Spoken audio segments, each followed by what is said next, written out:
ভগবান নৃসিংহ দেবীকে স্তুতি করছে কে ব্রহ্মাদয় সুরগণ মুনয়ত সিদ্ধা সত্যৈকতানমতয় বচসাম প্রবাহৈ কেনারাধিতুম পুরগণৈর্ধুনাপি বিপ্রো কিমিতষ্টুমর্হতি সমে হরিরুগ্রজাতি। প্রহ্লাদ হাত জোড় করেছে, করে বললেন প্রভু ব্রহ্মাজি স্তুতি করেছেন, ইন্দ্র দেবতা স্তুতি করেছেন, চন্দ্র বরুণ আদি সমস্ত দেবতাগণ স্তুতি করেছেন এবং সিদ্ধধরগণ স্তুতি করেছেন, কিন্তু কারোর স্তুতিতে আপনি শান্ত হন নাই, কারোর স্তুতিতে আপনি প্রসন্ন হন নাই। আর আমি তো অবোধ বালক, আমি তো অজ্ঞানী বালক, আর আমি তো নিজ কুলে জন্মগ্রহণ করেছি, অসুর কুলে জন্মগ্রহণ করেছি। সেই সঙ্গে আমার পিতা আপনাকে অনেক গালাগালি করেছে, শত্রুতা করেছে, আবার আমার পিতা আপনার সঙ্গে যুদ্ধও করেছে, আপনার অঙ্গে আঘাত করেছে। আপনি আমার স্তুতিতে কি কখনো প্রসন্ন হবে? আমি তো অসুর কুল উৎপন্ন, আমি তো অসুর বালক, আমার স্তুতিতে কি কখনো সন্তুষ্ট হতে পারে না? কিন্তু প্রভু একটা কথা জানি, কিন্তু প্রভু শুনেছি কে বিপ্রাদি সরগুণ জুতাদি অরবিন্দ নাভ পাদারবিন্দ বিমুখাত সপচম্বরিষ্ঠাম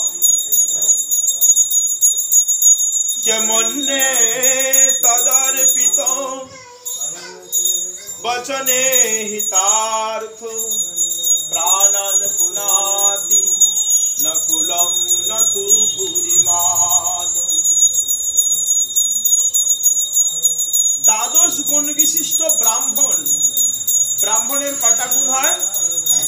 শ্রীমদ্ ভগবদ গীতার মধ্যে 9টা গুণের কথা পঠন করেছেন। শ্রীমদ্ ভাগবত বলছেন দ্বাদশ গুণ বিশিষ্ট, দ্বাদশ গুণ বিশিষ্ট ব্রাহ্মণ যদি, দ্বাদশ গুণ বিশিষ্ট ব্রাহ্মণ যদি ভগবানকে আরাধনা করে না করে, ভগবত যদি বিমুখ হয়, তো সেই ব্রাহ্মণ অপেক্ষা চণ্ডাল কুল উৎপন্ন নিজ ব্যক্তি যদি হরি ভজন করে, নিজ কুল উৎপন্ন ব্যক্তি যদি ভগবত পরায়ণ হন, নিজ কুল উৎপন্ন ব্যক্তি যদি ভগবানের সেবা করেন, তো ব্রাহ্মণ কুল উৎপন্ন ব্যক্তি অপেক্ষা নিজ কুল উৎপন্ন হরিভজনকারী ব্যক্তি তিনি নিজেকে পবিত্র করতে পারেন এবং জগৎকে পবিত্র করেন, নিজেকে পবিত্র করেন এবং জগৎকে পবিত্র করেন। বুঝতে পারলেন? সেই জন্য শাস্ত্র বলছেন চণ্ডাল চণ্ডাল নহে যদি কৃষ্ণ ভজে, ব্রাহ্মণ ব্রাহ্মণ নহে যদি কৃষ্ণ ভজে। ব্রাহ্মণ কুল উৎপন্ন হলে ব্রাহ্মণ হয় না, কেবলমাত্র কুলে, ব্রাহ্মণ কুলে জন্মগ্রহণ করলে ব্রাহ্মণ হয় না, কিন্তু ব্রাহ্মণ কুলে উৎপন্ন হয়েছে সেই কারণে সে পূজ্য। বুঝতে পেরেছেন? যেহেতু তিনি ব্রাহ্মণ কুলে জন্মগ্রহণ করেছেন সেই জন্য তিনি পূজ্য। সে যাই পারে করুক, বুঝতে পেরেছেন? সে যাই পারে করুক, যেহেতু সে ব্রাহ্মণ কুলে উৎপন্ন হয়েছে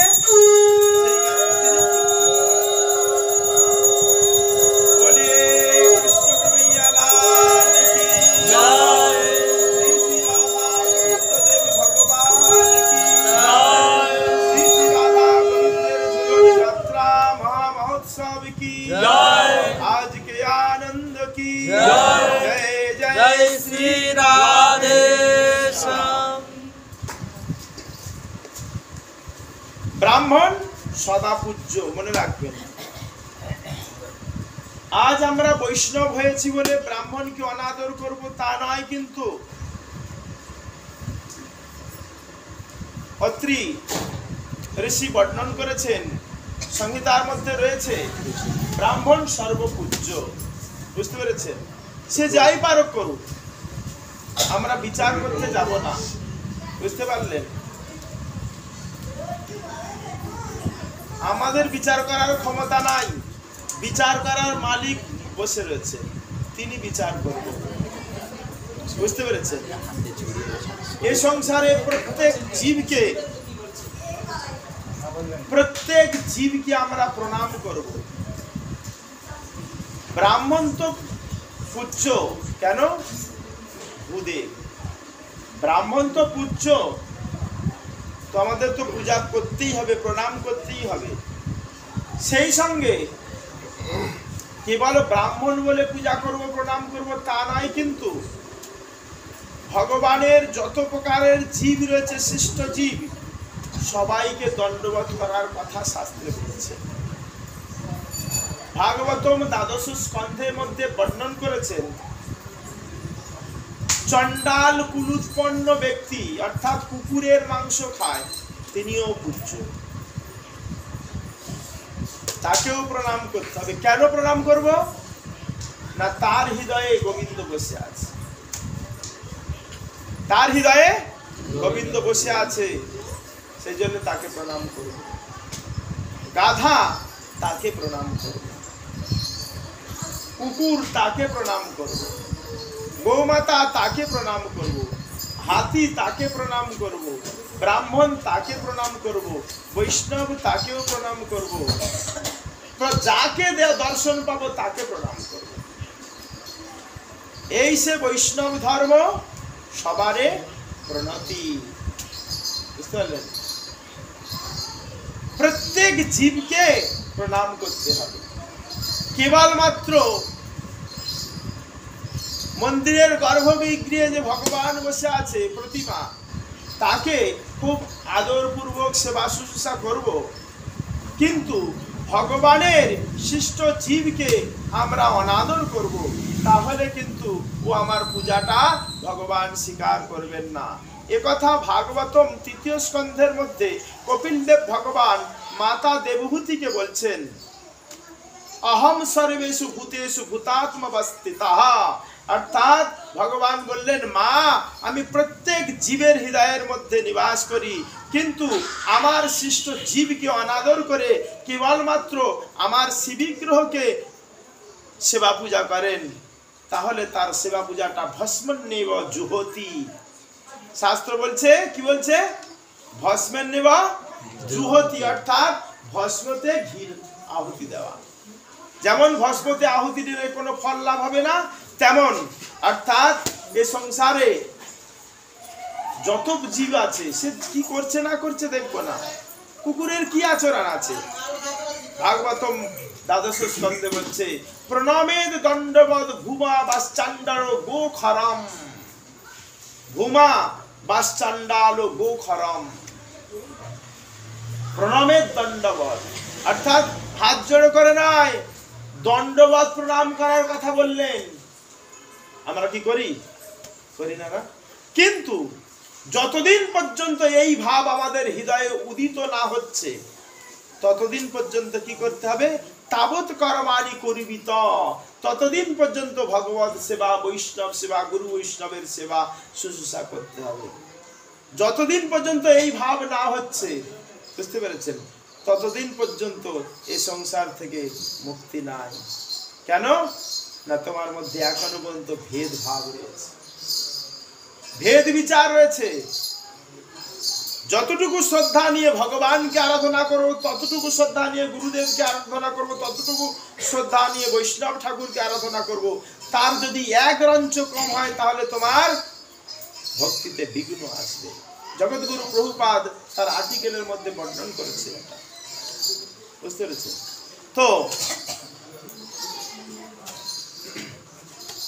প্রত্যেক জীবের মধ্যে ভগবান রয়েছে, অর্থাৎ প্রত্যেক জীবকে যথাযোগ্য প্রণাম করতে হবে, সম্মান করতে হবে। মহারাজ নামদেবের কথা কয়েকদিন আগে বলছিলাম, প্রথম দিনে নামদেব এমন এক ভক্ত, এই কলিযুগে নামনিষ্ঠ ভক্ত। 200 বছর পর্যন্ত, 250 বছর হবে, 250 বছর আগের কথা। নামদেব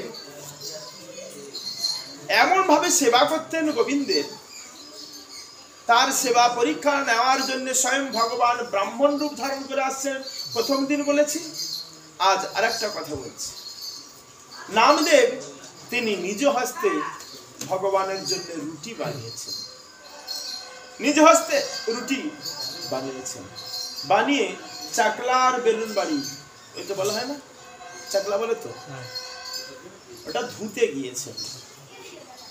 গিয়েছেন। এমন সময় একটা কুকুর আসছে। কুকুর এসে কি করছেন? শুকনা রুটি নিয়ে দৌড়ে পালিয়ে গেছে। নামদেব কি করেছেন? এসে দেখছেন রুটি না, দেখছেন কুকুর নিয়ে চলে যাচ্ছে রুটিগুলো সব। এখন নামদেব কি করছেন জানেন? আমরা হলে কি করবো বলুন তো? বড় একটা লাঠি নিয়ে কুকুরকে মারতে যাবো কিনা? কি মায়েরা, বড় লাঠি নিয়ে তাড়াতে যাবো কিনা? আরে ভগবানের ভোগটাকে তুমি একটু নষ্ট করে দিলে, আমাকে দ্বিতীয়বার আবার বানাতে হবে, রান্নাঘর ধুইতে হবে, সবকিছু পরিষ্কার পরিচ্ছন্ন করতে হবে। যদি কোনো কুকুর মন্দিরে ওঠে, মন্দির সম্পূর্ণ ধুতে হবে। যদি কোনো বিড়াল মন্দিরে ওঠে, সম্পূর্ণ ধুতে হবে, বিধান রয়েছে। তো নামদেব কি করলেন? ঘিয়ের কৌটা নিলেন, আর ঘিয়ের কৌটা নিয়ে দৌড়াচ্ছেন কুকুরের পিছনে পিছনে। আমরা বলে কি করতাম? লাঠি নিয়ে কুকুরের পিছনে দৌড়াতাম, তাই না? নামদেব কি করছেন? ঘিয়ের কৌটা নিয়ে কুকুরের পিছনে দৌড়াচ্ছেন। আর কি বলছেন জানেন? প্রভু শুকনা রুটি খাবেন কি করে? প্রভু শুকনা রুটি পাবেন কি করে? কমসে কম ঘি তো লাগাতে দাও, কমসে কম ঘি তো লাগাতে দাও। কেমন ভাব দেখুন, ভক্তের হৃদয়টা কেমন। সেই জন্য না স্বামী বিবেকানন্দ বলেছেন, জীবে প্রেম করে যে জন্য সেই জন্য চিকিৎসা। হ্যাঁ, কিন্তু এটা, এই কথাটা অনেক অনেক উপরের কথা। জীবের প্রতি প্রেম করাটা এত সোজা নয়। প্রেম করতে গেলেই মোহ উৎপন্ন হয়ে যাবে। ভরত মহারাজ জীবের প্রতি প্রেম করেছিলেন না? হ্যাঁ, হরিণকে ভালোবেসেছিলেন না? সেবা করেছিলেন না? কিন্তু মোহ হয়েছিল না? একটা জন্ম তার চলে গেল বেকার, হরিণ হয়ে জন্মগ্রহণ করতে হবে। সেই জন্য বলছেন, প্রেম সবসে করো পর মমতা কিসি সে নেই। সবাইকে ভালোবাসুন, সবাইকে আদর করুন, সবাইকে স্নেহ করুন, কিন্তু কারোর প্রতি মমতা করবেন না। কি স্ত্রী, কি পুত্র, কি কন্যা, কি বন্ধু, কি বান্ধব, আত্মীয়, সে কারোর প্রতি নয়। ममता तो खतरनाक, प्रेम सबसे करो पर ममता किसी से नहीं। समझे? समझ गया कि नहीं? अर्थात সবাইকে ভালোবাসুন, কিন্তু ভালোবাসার পিছনে এক রঞ্চ যেন স্বার্থ না থাকে। এইটুকু যেন স্বার্থ কোনো ভালোবাসার পিছনে থাকে না থাকে। যদি এইটুকু স্বার্থ থাকে, পতনের কারণ হয়ে যাবে। মোহ এবং দুঃখস্য কারণম, মোহ দুঃখের কারণ। মোহ তোমাকে নরকে নিয়ে চলে যাবে। গোস্বামী তুলসীদাস বলছেন, কাম ক্রোধ সব নরকের পথ, নরকে নিয়ে চলে যাবে, নরকগতি হবে। কিন্তু ভালোবাসতে হবে। কোন জীবকে অনাদর করা চলবে না। কেন? প্রত্যেক জীবের মধ্যে গোবিন্দ রয়েছে। অনাদর করলে তাহলে ভগবত চরণে অপরাধ হবে। তো নামদেব কি করছেন? কেউ হাল্লা চিল্লা করবেন না। যদি না কারো শুনতে ইচ্ছা হয়, ঘিয়ের কৌটা নিয়ে মহারাজ দৌড়াচ্ছেন কুকুরের পিছনে পিছনে। প্রভু শুকনা রুটি খাবেন কি করে? ঘি লাগাতে দিন। প্রভু ঘি লাগাতে দিন। শুকনা রুটি খাবেন কি করে? ঘি তো লাগাতে দিন কমসে কম। কুকুর দৌড়াতে দৌড়াতে গ্রামগঞ্জ থেকে বেরিয়ে খালি ময়দান সোজা মাঠের মধ্যে দৌড়াচ্ছেন কুকুর। প্রভু নামদেব পিছনে পিছনে দৌড়াচ্ছেন, বলছেন প্রভু প্রখর রৌদ্রে আপনার কষ্ট হবে, প্রভু আপনার কমল চরণে আঘাত লাগবে, প্রভু আর দৌড়াবেন না, আপনার অত্যন্ত কষ্ট হবে, প্রভু আর দৌড়াবেন না। মহারাজ নামদেব অনুনয় বিনয় করে প্রার্থনা করছে, হয়েছে এবার হয়েছে মা, এবার বসুন, হয়েছে হয়েছে এবার বসুন। তো নামদেব যখন অনুনয় বিনয় করে প্রার্থনা করছেন, কুকুরের শরীরের মধ্যে থেকে শঙ্খ চক্র গদা পদ্মধারী নারায়ণ প্রকট হয়েছেন। নামদেব প্রণাম করলেন, कि सशंक चक्रम सकिरीट कुंडलम सपीतवस्त्रम सरिशिरुहेक्षणम कि सहार वक्षस्थल कौस्तुभ श्रियम नमामि विष्णु शिरसा चतुर्भुजम। नामदेव की करलेन नारायण भगवान के प्रणाम और नारायण भगवान নামদেবের নিষ্ঠাকে পরীক্ষা করার জন্য আসতেন। ভগবান নারায়ণ নামদেবকে অখণ্ড প্রেম ভক্তি প্রদান করলেন। যদি নামদেব কুকুরকে লাঠি দিয়ে তাড়া করতেন তাহলে প্রভু দর্শন পেতেন না।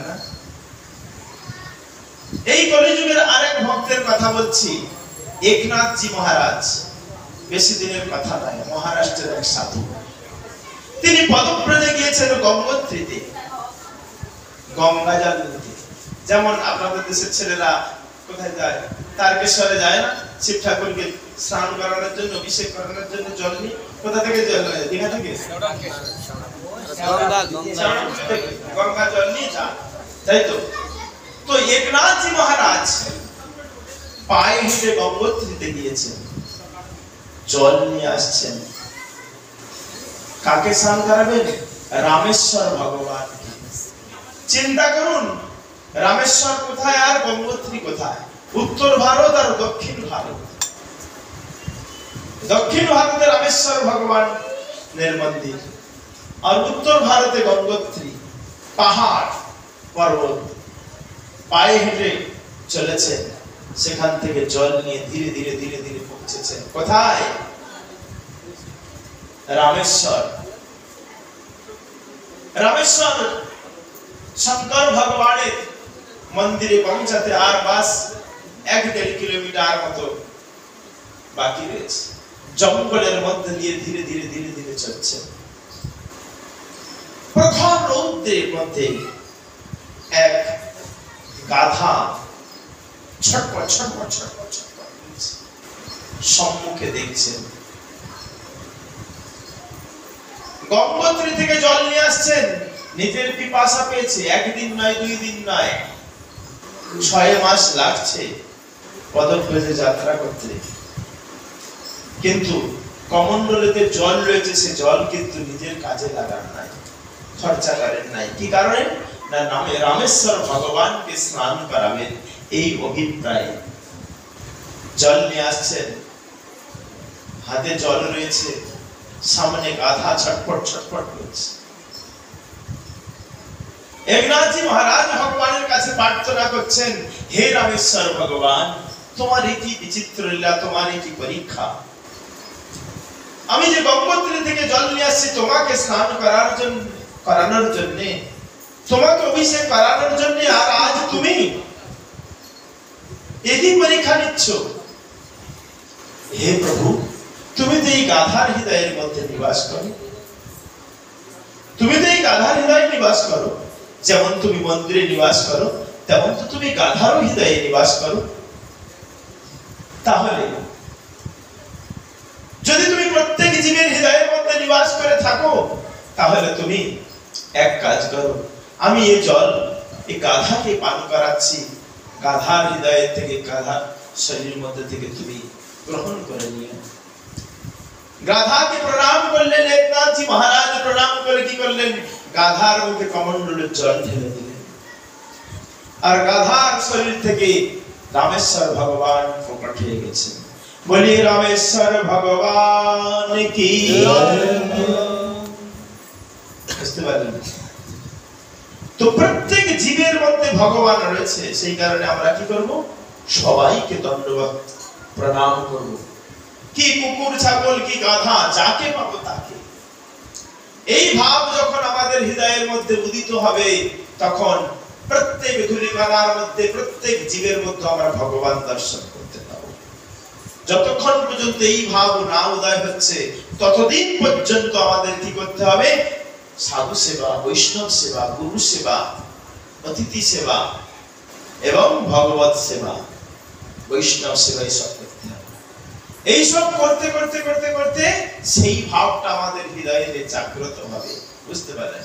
অন্যথা সম্ভব নয়। তো মহারাজ আজ প্রহ্লাদজি মহারাজ ভগবানকে স্তুতি করেছেন। স্তুতি করতে নরসিংহদেব ভগবান অত্যন্ত প্রসন্ন হয়েছেন আর প্রসন্ন হয়ে বললেন, প্রহ্লাদ, আমি খুশি হয়ে তোমাকে 32,000 বছর রাজ্য প্রদান করছি। আর বলো তুমি কি চাও? বলো তুমি কি চাও? প্রহ্লাদ বলছেন, মাগু কিয়া মিল তো গয়া। মানে প্রভু, আমি কিছু চাই না, না চাইতে যে বরদান দিয়েছেন এই বরদান অন্য কাউকে দেন নাই। বলে সে কি বলছো প্রহ্লাদ? আমি তোমাকে কি দিলাম? প্রহ্লাদ বলছেন, প্রভু আপনি কি দেন নাই বলুন তো। ভগবান বলছেন, প্রহ্লাদ বলো কি দিয়েছি তোমাকে? আমি তো কিছুই দিই নাই তোমাকে। প্রভু বলবো, দেখো দেখুন প্রভু, যে বড় হস্ত আমার মস্তকে রাখছেন, ও বড় হস্ত স্বয়ং আপনার পুত্র ব্রহ্মা ব্রহ্মার মাথাতে কখনো রেখেছেন? বলে না তো। মাতা লক্ষ্মী আপনার চরণ সেবা করে, কিন্তু মাতা লক্ষ্মীর মস্তকে কখনো রেখেছে? তাও তো রাখি না। শঙ্কর ভগবান শিব ঠাকুরের মস্তকে কখনো রেখেছে? বলছে তাও রাখি না।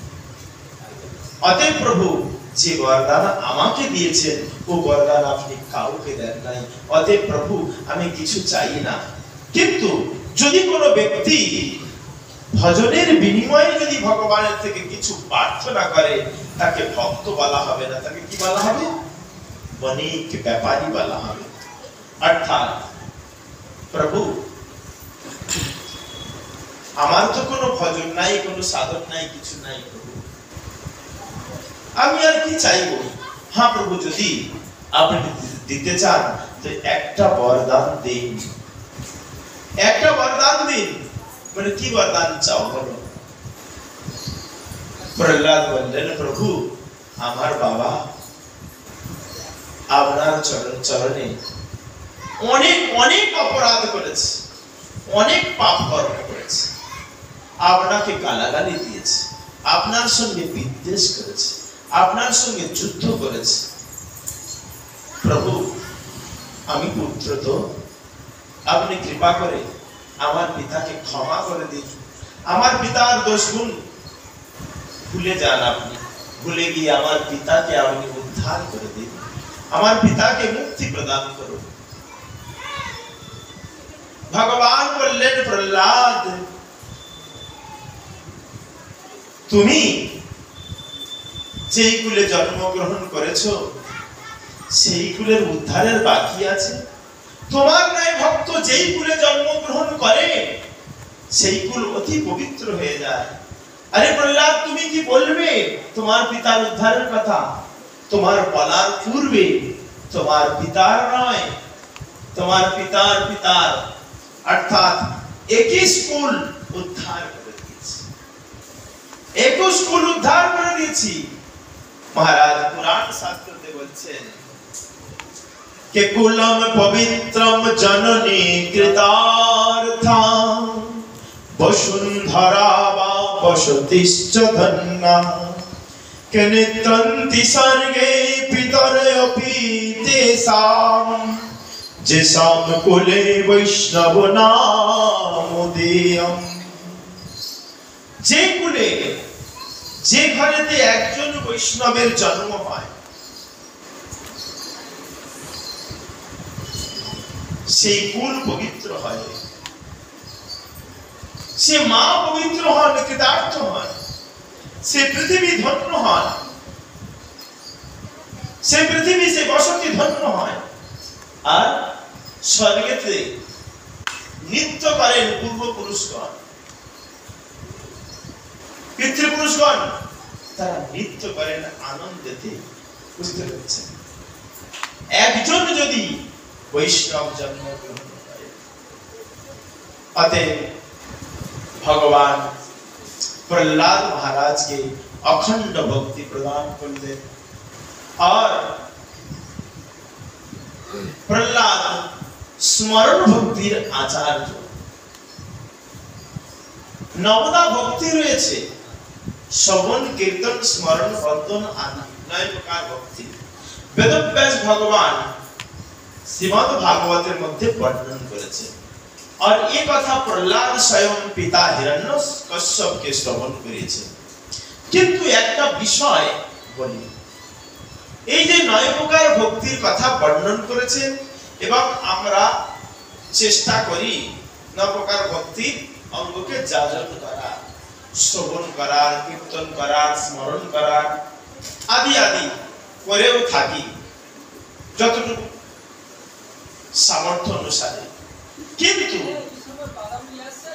যতটুকু আমরা করি ততই ভগবান প্রসন্ন হবে, তাতেই ভগবান প্রসন্ন হবে। কি করলে? যদি আমরা আধা ঘন্টা কথা শ্রবণ করি তো পূর্ণ শরণাগত হয়ে ইতি পুংসার্পিতা ভক্তিশ্চৈত নবলক্ষণা, অর্থাৎ শ্রবণ তো করছি ভগবানের কথা, কিন্তু ভগবানের হয়ে করছি না। কার জন্য করছি? ভগবানের কথা শ্রবণ করতে আসছি, মন্দিরে আসছি, ভগবানের কাছে প্রার্থনা করি ছেলেটা যেন ভালো হয়, মেয়েটা যেন ভালো হয়, বিষয় সম্পত্তি যেন আসে, এই সব প্রার্থনা করে থাকি, তাই না? এইরকম ভাবে শ্রবণ করলে হবে না। সমর্পিত আত্মা হয়ে ভগবানের শ্রবণ করতে হবে। যতক্ষণ পর্যন্ত আমরা পূর্ণ শরণাগত না হচ্ছি ততক্ষণ পর্যন্ত ভগবান কৃপা করবেন না। তার প্রত্যক্ষ প্রমাণ দ্রৌপদী। দ্রৌপদী ছত্রাণী বীর পত্নী, তিনি ভয়ঙ্কর বিপদের মধ্যে পড়েছেন। দুঃশাসন টানছেন, বস্ত্র টানছেন তাকে নগ্ন করার জন্য। সবার মধ্যে বড় বড় রথী, মহারথী, পিতামহ আদি আদি, শ্বশুর আদি সব রয়েছে। কিন্তু ছত্রাণী তো এক হাতে লজ্জা সম্বরণ করছেন, বক্ষকে ঢেকে রাখছেন, আর এক হাতে কাপড় ধরে রাখছেন, আর সবাইকে প্রার্থনা করছেন, গোবিন্দকে ডাকছেন। তথাপি যখন দ্রৌপদী লজ্জা, ঘৃণা, ভয় সবকিছু ত্যাগ করে 2টা হাত উঠিয়েছেন, হা কৃষ্ণ দ্বারকাধীশ দেব দেব জগৎপতি, যখন এই 2টা হাত উঠিয়ে দিয়েছেন, পূর্ণ শরণাগত হয়ে গেছেন, বাস ভগবানকে আসতে দেরি হয় না। শরণাগতর অভাব আমাদের, শরণাগত হলেই ভগবান আসবেন। কেন না? ভগবান শরণাগত বৎসল, ভগবানের আসতে দেরি হয় না, আমাদের প্রার্থনা করতে দেরি। বুঝতে পারলেন তো? মহারাজ আর 2টা ভক্তি তার মধ্যে রয়েছে। 9 প্রকার ভক্তির কথা বলেছেন তো, জীব গোস্বামী পাদ আরো 2টা ভক্তি যোগ করেছেন তার মধ্যে। কি জানেন? একটা হচ্ছে গুরু সেবা, আর একটা শরণাগতি। এই 11 প্রকার ভক্তি। গুরু সেবা সেবা এবং শরণাগতি, গুরু সেবার দ্বারাই সবকিছু লাভ হবে। বুঝতে পারলেন? তো মহারাজ তারপরে आगे चल करके अष्टम स्कंधे भगवान हरि अवतार निये गजराज के उद्धार करेছেন। गजराज के उद्धार करेছেন भगवान हरि अवतार निये। आगे चल करके एक समय दुर्वासा ऋषि তিনি বৈকুণ্ঠেতে গিয়েছেন ভগবান নারায়ণকে দর্শন করতে। নারায়ণ ভগবান দুর্বাসা ঋষিকে প্রসাদ দিয়েছেন, আদর করেছেন, আর নিজ প্রসাদী মালা নিয়ে দুর্বাসা ঋষিকে প্রদান করেছেন।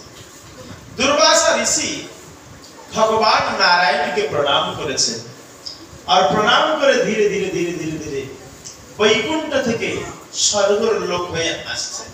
তো স্বর্গ রাজ্যে যখন পৌঁছেছেন সেই সময়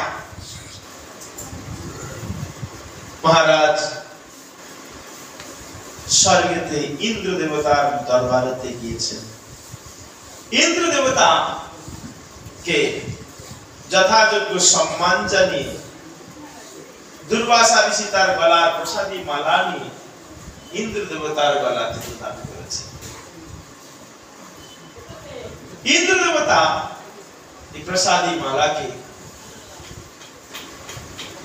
যথাযোগ্য সম্মান করলেন না। তিনি কি করলেন? তৎক্ষণাৎ এই মালা নিয়ে হাতির গলাতে পরিয়ে দিয়েছেন। হাতির গলাতে যখন পরিয়ে দিয়েছেন, দুর্বাসা ঋষি তো দুর্বাসা ঋষি আমি দুর্বা ঘাস খেয়ে খেয়ে তপস্যা করেছি। আরে ভগবান নারায়ণ প্রসাদ দিয়েছেন, সেই প্রসাদে তুমি এরকম অবমাননা করলে, নিয়ে তুমি হাতির গলাতে পড়ে দিলে, তুমি শ্রীহীন হয়ে যাও, তুমি ভ্রষ্ট হয়ে যাও। দুর্বাসা ঋষি অভিশাপ দিয়েছেন। প্রসাদ মানে কি? ভগবানের কৃপা। প্রসাদকে কখনো অবমাননা করবেন না। প্রসাদ যেমন ভগবানকে দর্শন করলে যে ফল লাভ হয়, ভগবানের প্রসাদকে দর্শন করলে সেই ফল লাভ হয়। কিন্তু অল্প ভাগ্যেতে এই পুণ্য, অল্প পুণ্যতে এই বিশ্বাস উৎপন্ন হবে না। মহাভারতের মধ্যে বলছে মহাপ্রসাদে গোবিন্দে নাম ব্রহ্মণি বৈষ্ণব স্বল্প পুণ্যম গতাম রাজন বিশ্বাস নৈব জায়তে। অল্প পুণ্যতে বিশ্বাস উৎপন্ন হবে না। বুঝতে পেরেছেন? কিসে? মহাপ্রসাদে, ভগবানের নামে, ব্রাহ্মণে অল্প বিশ্বাসেতে বিশ্বাস, অল্প পুণ্যতে বিশ্বাস উৎপন্ন হবে না। বুঝতে পেরেছেন? জগন্নাথপুরীর এক ভক্ত রাজার কথা বলি। এক প্রসাদনিষ্ঠ রাজা ছিলেন। মহারাজ রাজা তিনি তাস খেলছিলেন। কাল বলছিলাম কলির কোথায় নিবাস? যেখানে তাসা পাশা জুয়া আদি খেলা হয়। তো রাজা তাস খেলছেন। ভগবান জগন্নাথ দেবের পূজারী তিনি প্রসাদ নিয়ে এসেছেন রাজার কাছে। মহারাজ প্রসাদ গ্রহণ করুন। ধৈর্যপূর্বক শ্রবণ করবেন সবাই। মহারাজ প্রসাদ গ্রহণ করুন। রাজা তাস খেলার নেশাতে মজে গেছে। তাস খেলতে খেলতে হাত বাড়িয়ে দিয়েছে, দাও পূজারী প্রসাদ দাও।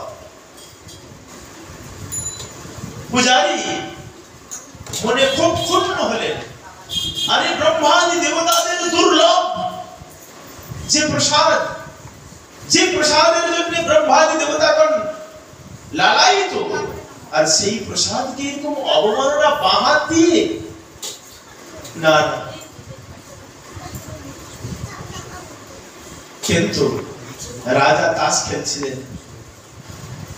তাস খেলা থেকে নিবৃত্ত হয়ে রাজ দরবারে আসেন, স্নান আদি করেছেন, আচমন আদি করেছেন, রাজ দরবারে বসেছেন। রাজ দরবারে বসতেই পশ্চাৎতাপ শুরু হয়েছে। হায় হায়, জগন্নাথ ভগবানকে দর্শন করলে যে ফল লাভ হয় তার চেয়ে 1000 গুণ ফল লাভ হয় জগন্নাথ দেবের প্রসাদ দর্শন করলে। জগন্নাথপুরীতে জগন্নাথের প্রসাদের মহিমা সবচেয়ে বেশি। আর সেই প্রসাদকে আমি অবমাননা করলাম, বাঁ হাত বাড়িয়ে দিলাম, না না, এই পাপের প্রায়শ্চিত্ত আমাকে করতে হবে। কিন্তু আমি রাজা, আমাকে তো কেউ দণ্ড প্রদান করবে না। রাজাকে কেউ বলতে সাহস পাবে কি মহারাজ আপনি পাপ কর্ম করেছেন, আপনি অন্যায় কর্ম করেছেন? রাজাকে বলতে সাহস পাবে না। দেশের রাজা যদি কেন না সমর্থ কোন নাই দোষ গোসাই, সামর্থ্যবান ব্যক্তি, হ্যাঁ সামর্থ্যবান ব্যক্তি দোষ করলে ধরবে না। এটা যদি বাচ্চা একটা গরিব ঘরের ছেলে যদি ভুল করে 1000 লোক ঘিরে ধরবে, ছাপিয়ে পড়বে এসে। হ্যাঁ একটা বড় বাড়ির ছেলে যদি ভুল করে কেউ যাবে না ধার কাটে, তাই না? এটা তো নীতি। তো বলছেন সমর্থ কহু নাই দোষ গোসাই, সমর্থমান সূর্যদেব সামর্থ্যবান, যতই পাপ কর্ম করুক না কেন দিয়ে দাও, ভস্ম করে দিবে। কিসের দ্বারা? তার তেজ, তার তেজের দ্বারা। সূর্যদেবের সম্মুখে যা দিবে তো জ্বালিয়ে পুড়িয়ে ভস্ম করে দেবে। অগ্নির সম্মুখে যা দিবে সব জ্বালিয়ে পুড়িয়ে ভস্ম করে দেবে, তাই না? কেননা সামর্থ্য রয়েছে। ঠিক তদ্রূপ রাজা দেখলেন আমাকে কেউ দণ্ড প্রদান করতে আসবে না, কিন্তু আমি যে পাপ করেছি আমার পাপের প্রায়শ্চিত্ত আমাকে করতে হবে। বধিকগণকে ডাকছেন। বধিকগণ বোঝেন তো? বধ করে যারা, বলি দেয় যারা, বধিকগণকে ডাকছেন, ডেকে বলছেন হে বধিকগণ, এক কাজ করো, আমার বাঁ হাতটা এখান থেকে কেটে দাও। সে কি বলছেন মহারাজ? আপনার অন্ন খেয়ে আমরা প্রাণ ধারণ করে আছি, আপনার কৃপাতে জীবন ধারণ করে আছি, আর আপনি বলছেন বাঁ হাতটা কেটে দাও? মহারাজ, যদি আপনি আমাদেরকে শুলে চড়ান, যদি আমাদেরকে প্রাণদণ্ড দেন, তথাপি এই কার্য আমাদের দ্বারা সম্ভব নয়, আমরা পারবো না করতে। রাজা দেখলেন তাহলে আমি যে পাপ করেছি আমার পাপের প্রায়শ্চিত্ত হবে কি করে? রাজা খুব চিন্তায় রয়েছেন। দিন রাত ঘুম নাই, সারা রাত্রি দিন ঘুম নাই। চিন্তা করতে করতে করতে রাজা চেহারাটা কলুষিত হয়ে গেছে। কেন না পাপ কর্ম করেছে। পাপী ব্যক্তির চেহারা দেখলেই বোঝা যাবে, সঙ্গে সঙ্গে বোঝা যাবে তিনি কোন নিন্দনীয় কাজ করেছে, সেই জন্য এইরকম তার মুখের আকৃতি দেখলেই বোঝা যাবে। তো মহারাজ রাজা বধিকগণকে বললেন, হে বধিকগণ শোনো, আজ কয়েকদিন যাবত আমার রাত্রিতে ঘুম নাই, দেখো না আমার চেহারাটা। তাই তো মহারাজ, কেন ঘুম নাই? কেন কি হয়েছে? কি অসুবিধা? মহারাজ বধিকগণকে বললেন, হে বধিকগণ, যখন আমি শয়ন কক্ষে ঘুমাই সেই সময় জানলা দিয়ে, সবাই শান্ত হয়ে বসো, কিন্তু এই 4টা মানুষ তো হাল্লাচ্ছেন না। বধিকগণ শোনো, যখন আমরা রাত্রিতে ঘুমাই, আমি যখন ঘুমাই, ভূত এসে হাতছানি দেয়, ভূতের ভয়ে আমার ঘুম হয় না। আচ্ছা মহারাজ, আপনি চিন্তা করবেন না, আপনি ভয়ভীত হবেন না। আপনি আজকে অন্য কোন রাজ দরবারে কোন শয়ন কক্ষে ঘুমান, আজকের আমরা ওই শয়ন কক্ষে থাকবো, আপনার শয়ন কক্ষে। আজ মহারাজ কি করলেন? রাজা অন্য শয়ন কক্ষে আছেন, বধিকগণ সেই শয়ন কক্ষের মধ্যে প্রবেশ করেছেন। গভীর রাত্রিতে মহারাজ ধীরে ধীরে উঠেছেন, শয়ন কক্ষ থেকে উঠে জানলার মধ্যে দিয়ে বাঁ হাতটা বাড়িয়েছেন, দিয়ে হাত ছাড়িয়েছেন। হাতছানি দিচ্ছেন। এক বধিক বলছে, আরে বধিক ভাই দেখো দেখো দেখো, এই ভূত আসছে ভূত আসছে ভূত আসছে। সঙ্গে সঙ্গে এক বধিক তরোয়াল দিয়ে রাজার হাতটা কেটে দিয়েছে। আর যখন রাজার হাত কেটে দিয়েছেন, যন্ত্রণায় রাজা চিৎকার করে উঠেছে। সঙ্গে সঙ্গে বধিকগণ বলে, আরে হায় হায় হায় হায়, এ তো অনর্থ হয়ে গেছে, তো রাজার হাত। দৌড়ে এসে রাজার চরণে পড়েছে, মহারাজ আপনি এইরকম কার্য কেন করলেন? আমরা কি করে বুঝবো আপনার হাত?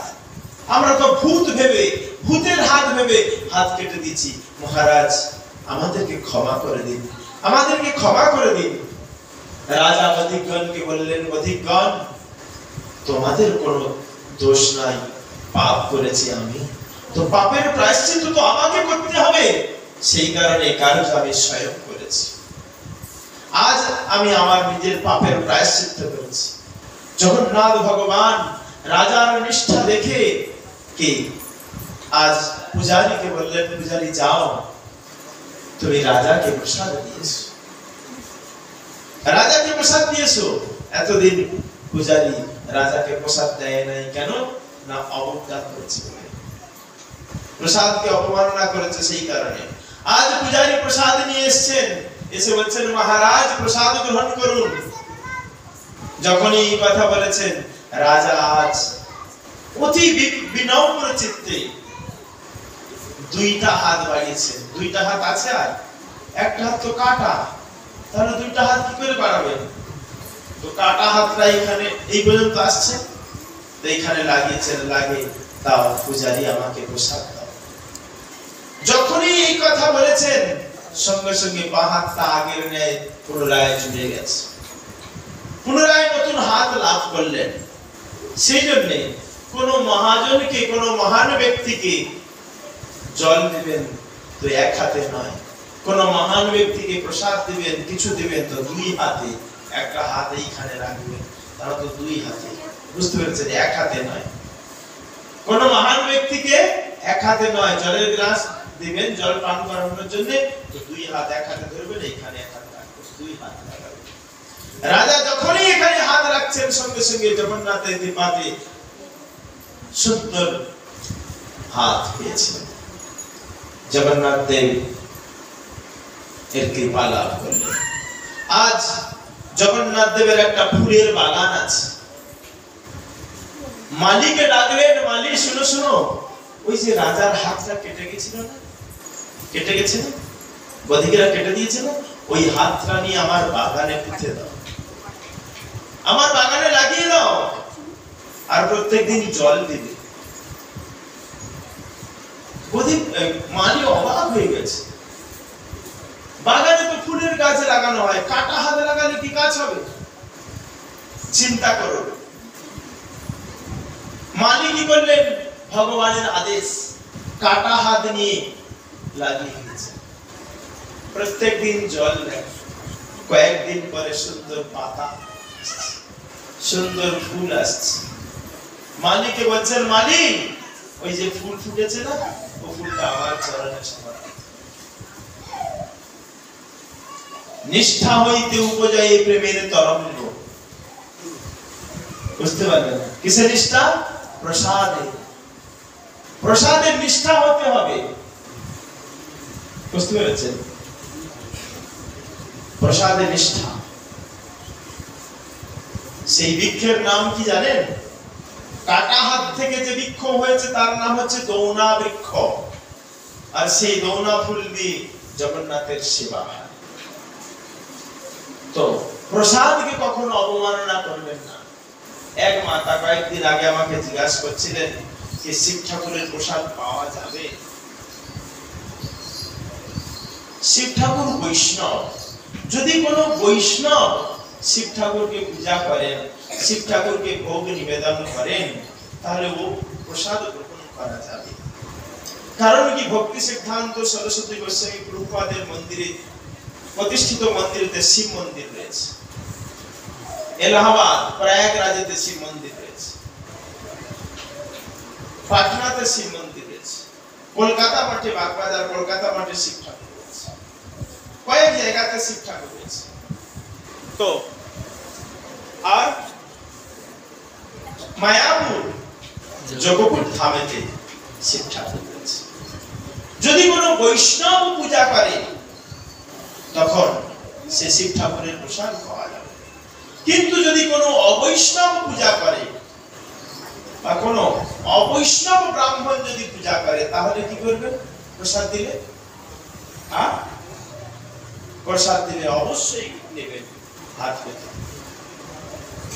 অবশ্যই প্রসাদ গ্রহণ করবেন। প্রসাদকে কখনো অবমাননা করবেন না, প্রসাদকে প্রণাম করবেন, প্রসাদ নিয়ে আসবেন ঘরে। নিয়ে এসে যে ব্যক্তি অবৈষ্ণব তাকে দিয়ে, তারা তো কোনো বৌমা তাকে দিয়ে, বুঝতে পেরেছেন? কিন্তু অবমাননা করবেন না। আরেকটা কথা, জগন্নাথের প্রসাদের মহিমা বিশেষ রয়েছে, কিন্তু একাদশী তিথিতে যদি কোনো ব্যক্তি জগন্নাথ দেবের প্রসাদ আপনাকে দেয় তাহলে কি করবেন? শাস্ত্র বলছেন প্রাপ্তি মাত্রেণ ভক্তব্যম, প্রসাদ প্রাপ্তি মাত্রেণ ভক্তব্যম, প্রসাদ পাওয়ার সঙ্গে সঙ্গে গ্রহণ করার কথা বলেছেন শাস্ত্র। কিন্তু জগন্নাথের প্রসাদ আপনাকে দিয়েছেন কোনো ব্যক্তি, তো একাদশী তিথি সেদিন কি করবেন? তাহলে প্রসাদ গ্রহণ করে নেবেন, অবশ্যই নেবেন। প্রসাদকে প্রণাম করবেন, মাথায় লাগাবেন, অঙ্গে লাগাবেন, নিয়ে প্রসাদ রেখে দিবেন। জীবসেইবার বর্ণন করেছেন কি প্রসাদকে অবমাননা করবে না, প্রসাদ অবশ্যই তুমি নেবে, কিন্তু নিয়ে প্রণাম করে যথাযোগ্য সম্মান করে প্রসাদ রেখে দেবে। একাদশী ব্রত করবে, পরের দিন দ্বাদশী তিথিতে সেই প্রসাদ দিয়ে পালন করবে। বুঝতে পারলেন? তো আজ